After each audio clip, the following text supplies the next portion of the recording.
Hello, my name is Jake Johnson, and I am the editor-in-chief of the Journal of the American Musicological Society.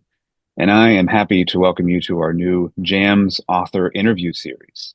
Now, this series is designed to bring cutting-edge work of music scholars to a wider audience and to increase the accessibility and perhaps even find curiosity towards the work that musicologists are doing. Today, I'm joined by Nicole Vilkner, who is an assistant professor of musicology at the Mary Papert School of Music at Duquesne University, to discuss her article, Constructing Celebrity at Coeur Lorraine in Massenet's Manon, which you can find in the April 2025 issue of the Journal of American Musicological Society, Volume 78, Issue 1.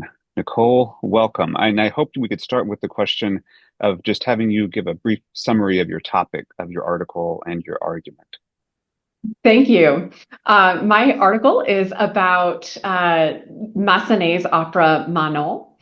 It was based on an 18th century novel, a rather racy one, written by a French priest. And since it was premiered at the end of the 19th century, the opera has stayed in the operatic canon for the intervening time and has been performed globally. There's just one scene in it that gets cut regularly. It's a scene where Manon sings a really flashy aria, there's a chorus, and there's a ballet. So this scene has really stumped musical thinkers over the years. They don't know why Massenet incorporated it. It wasn't part of the original novel. So the first part of my article solves this mystery. I introduce new evidence that shows that Massenet and his collaborators were basing Manon's character on a real life historical person. Her name is Marie de Camargo, and she was an 18th century ballet dancer who broke a lot of rules. She shortened her skirts, she did big athletic leaps, and she really defied gender norms of her time on the ballet stage. So the second part of my article delves into the implications of this find. So I argue that Massenet is really commenting on female celebrity. How much agency does a person have in assuming a celebrity role? How much control do they have over cultivating, curating their image? So I believe that this promenade scene is not just this oddball insertion.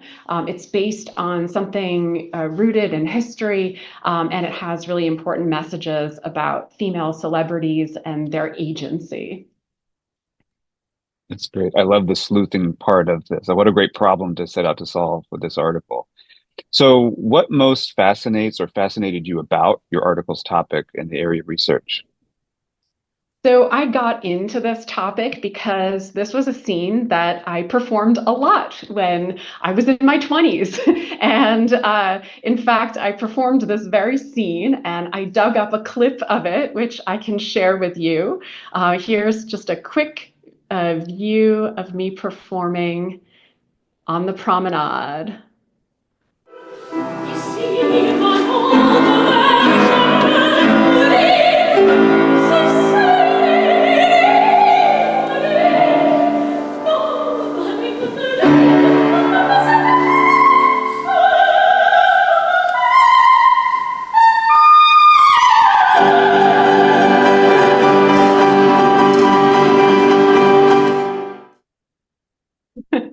So, as a singer, I always used to get frustrated with female roles which felt really constrained.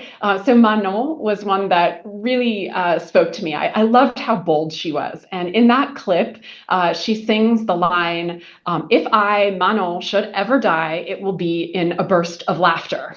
And as I got into researching this particular scene and started reading etiquette books about public behavior on promenades, my appreciation for her boldness grew. I learned, how people were supposed to behave in these spaces, how they were supposed to walk, talk, not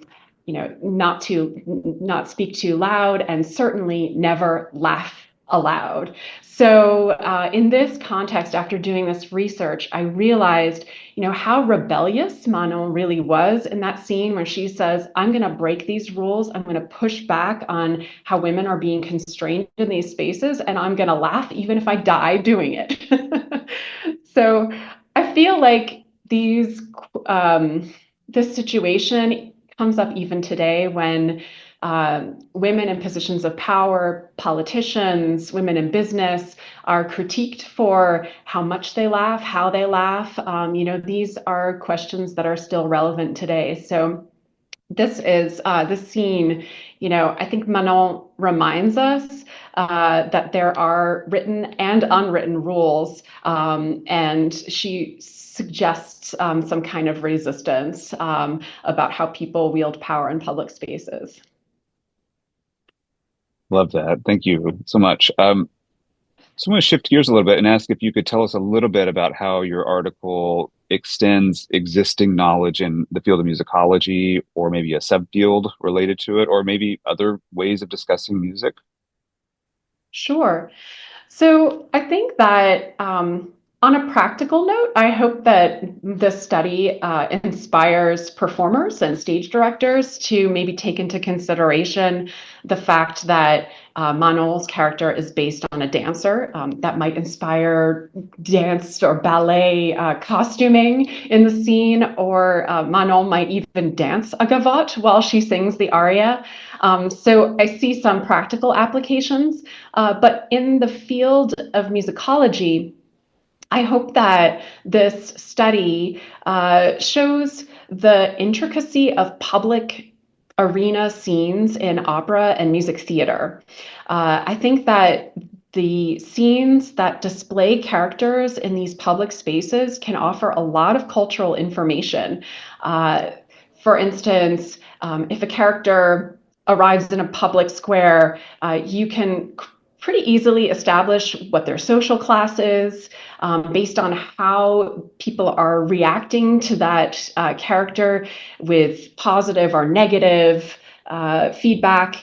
You can find out what the rules and the conventions, the expectations of society are. So I think that these public scenes possibly warrant further attention in musical drama studies, and can be a rich area for cultural study.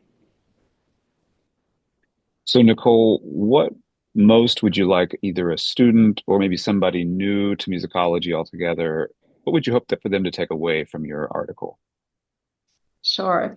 So I hope that folks that read the article will find connections between Massenet's public promenade and social media and our usage of it today.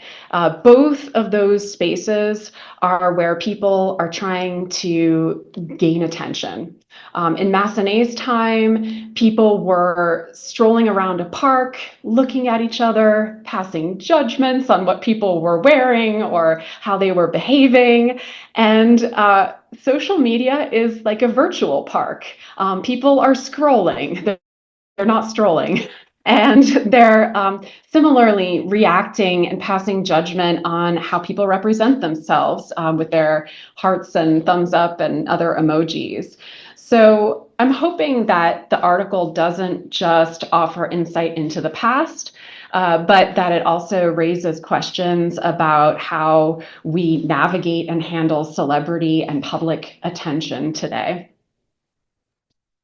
Fabulous. Thank you so much, Nicole Vilkner, for joining us and chatting a little bit about your work.